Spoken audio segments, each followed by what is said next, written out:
Hello and welcome friends, welcome to our channel knowledge track.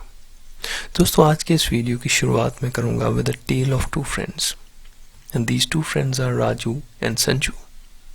Raju और संजू दोस्तों एक साथ पढ़ते थे, लेकिन कुछ फाइनेंशियल परेशानी की वजह से संजू जो था वो कॉलेज अटेंड नहीं कर पाया, and Sanju had to take up a small job at a small manufacturing unit.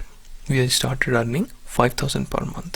Raju ने अपना कॉलेज कंप्लीट किया. He joined MNC and then he started earning salaries. He got his first salary 25,000 per month. What this tells about Raju and Sanju, that their stories are going to be entirely different. Raju is going to be way ahead of Sanju. लेकिन after a few years when they met at a friend's house, तो कहानी कुछ इस तरह से थी दोस्तों। ये कहानी थी कि राजू काफ़ी कर्जे में था और संजू जो कि कम कमाता था, he was quite well of. अब ये क्यों हुआ, इसका कारण क्या था? Let's have a look at that.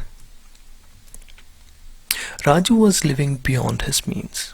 Raju अपनी डिज़ायर्स पे फोकस कर रहा था। वो क्रेडिट कार्ड्स यूज़ कर रहा था। उसने काफ़ी सारे एक्सपेंसेस बढ़ा लिए थे, due to which he has to take debt as well, loans लिए थे उसने। दैट्स ऑल द रीज़न कि राजू की ये हालत हुई, that he pushed himself under huge debt. लेकिन संजू ने कुछ लेसन सीखे from his early childhood। जब उसे ये पता चला कि उसकी फाइनेंशियल कंडीशन उसके परिवार की सही नहीं है, he learned very good lessons from there and he started saving 60% of his earnings from the very beginning, and that led him to a good financial condition। तो दोस्तों, यही हमारी सोसाइटी के अंदर आज हो रहा है। This is what we all are facing today. It's not a story of Raju or Sanju. ये हर एक की कहानी है। If you look at some of these headlines here, I've just picked them up. India's middle class struggles with personal loan, personal debt burden. It is an old one. India's personal debt growing faster than income. उतना हम कमाते नहीं जितना हम खर्च करते हैं।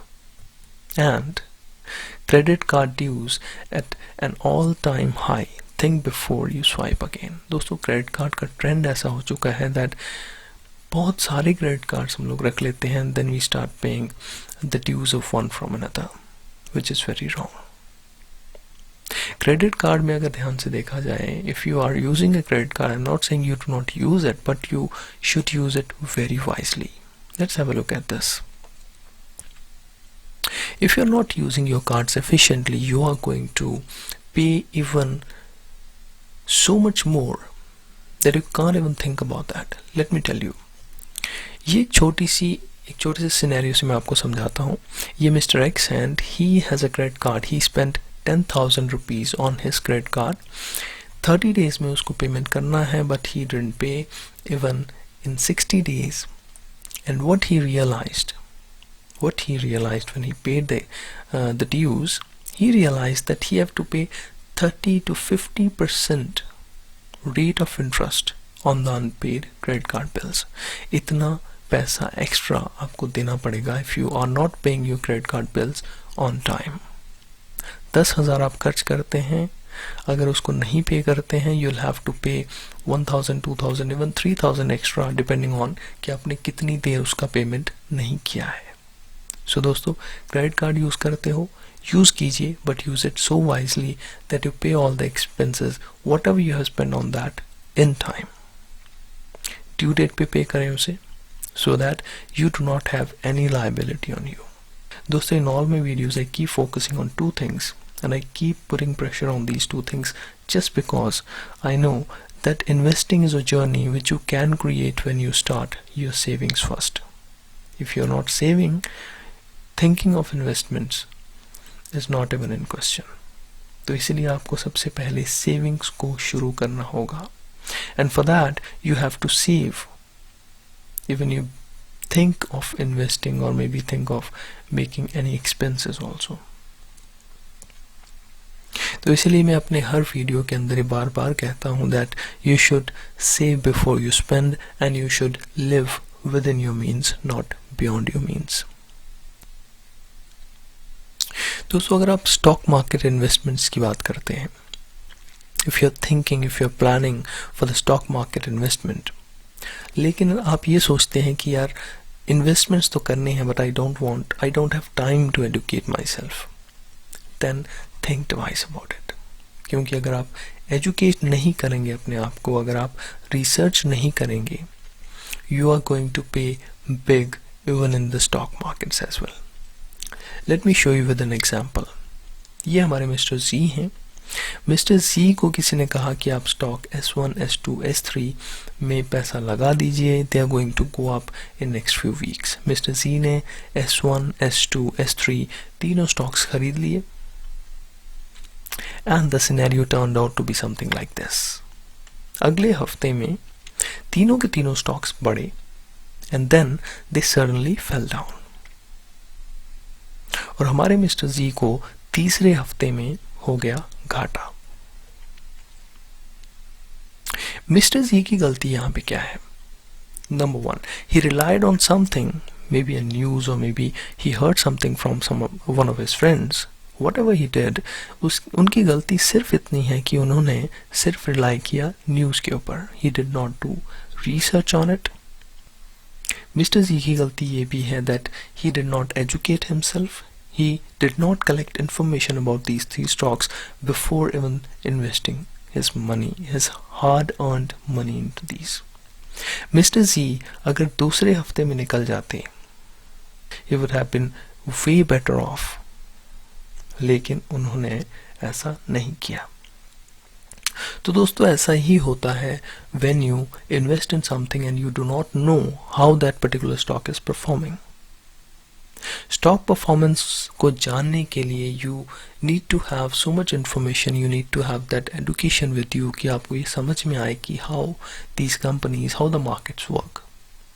और मार्केट्स कोई तुक्के से काम नहीं करती हैं। There are certain basics which are underlying and which are basically helping markets to move on. Her company के अपने fundamentals होते हैं, those fundamentals need to be understood before you actually move into investment. बहुत ज़रूरी है उनको समझना। And that's why I continuously keep on pushing you कि बहुत ज़रूरी है आप अपने आप को educate करें, जितनी information हो सकती है उसको collect करें, and even after that you have to consult an advisor before making any investments. This knowledge is going to help you a lot. If you start investing into stock markets with the help of an advisor and you do ample amount of research yourself as well, तो आप देखेंगे थोड़े time के बाद अपनी stock investments को आप खुद मैनेज करने शुरू कर देंगे। But you have to be very, very, very cautious about these investments because they carry very high risk with them. तो चलिए आगे देखते हैं दोस्तों। With right tools, your investments can grow, but where to start? बहुत ज़्यादा confusion लोगों के दिमाग में रहता है कि यार शुरू कहाँ से करें? Do we need to be so much well learned कि मार्केट में इन्वेस्ट करना है तो बहुत ज़्यादा पढ़ना पड़ेगा, बहुत सारी चीज़ों को समझना पड़ेगा। पढ़ना तो पड़ेगा दोस्तों, समझना भी पड़ेगा, लेकिन उतना नहीं जितना आपको लगता है। कुछ अलग नहीं है दोस्तों, थोड़े से नंबर्स हैं which you have to understand. और नॉलेज ट्रैक में we are going to cover up all the basics of finance as well, because we are going to cover up fundamental analysis. और फंडामेंटल एनालिसिस को समझने के लिए बहुत ज़रूरी है कि हम फाइनेंस के बेसिक्स को समझें। आज के इस वीडियो में I am going to introduce you with some of these concepts here. Let me start with this. Mister G ये समझते हैं कि उन्हें एजुकेट करना होगा अपने आप को, लेकिन वो ये नहीं जानते शुरुआत कहाँ से करें। तो मिस्टर जी को ये समझाते हैं हम कि कहाँ से शुरुआत करनी चाहिए। दोस्तों हम सब जानते हैं कि we earn something and that is called as income. जो भी हम कमाते हैं उसे हम इनकम कहते हैं। जो हम खर्चा करते हैं उसे हम कहते हैं expenses. So this is from a personal finance perspective I am telling you these terms की इनकम हो गया जो आप कमाते हैं, एक्सपेंसेस हो गया जो आप खर्च करते हैं, whatever you buy and that grows in value उसे हम एसेट्स कहते हैं। For example your house, for example आप कोई दुकान खरीद लेते हैं, you buy something in commercial, you buy a land, whatever it is that is asset for you. And when you take loans they become liabilities. ये जो 4 terms हैं दोस्तों, इनके अराउंड ही सारी फंडामेंटल एनालिसिस घूमती है। There are lot more other things as well, लेकिन अगर बेसिक तौर पे मैं आपको बताऊं तो ये 4 चीज़ें अगर आप समझते हैं, then you are very much close to learning fundamental analysis. उतनी नॉलेज आप ऑलरेडी रखते हैं कि आप फंडामेंटल एनालिसिस को समझ पाएंगे। इन टर्म्स को थोड़ा सा अगर चेंज कर दें,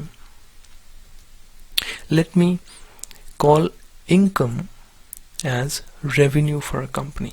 एक कंपनी जो अपने प्रोडक्ट्स को बेच के कमाती है, that particular amount, that money is called as revenue. वो उसका रेवेन्यू बन जाता है दोस्तों।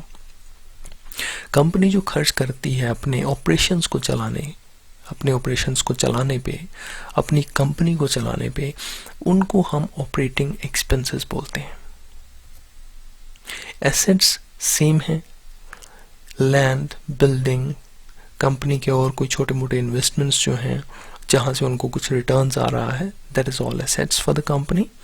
Liabilities is also same, company ने कुछ लोन ले रखा है या फिर कुछ लाइबिलिटीज हैं कंपनी के ऊपर, they all would fall under liabilities.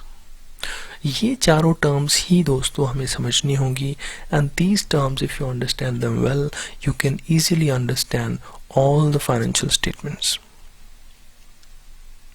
तो अगले वीडियो के अंदर दोस्तों हम फाइनेंशियल स्टेटमेंट्स की बात करेंगे। We will start delving deeper into these statements. We will start with the basics, very basics I would say. हम स्टार्ट करेंगे, सबसे पहले हम ये देखेंगे कि कितने तरह की स्टेटमेंट्स होती हैं।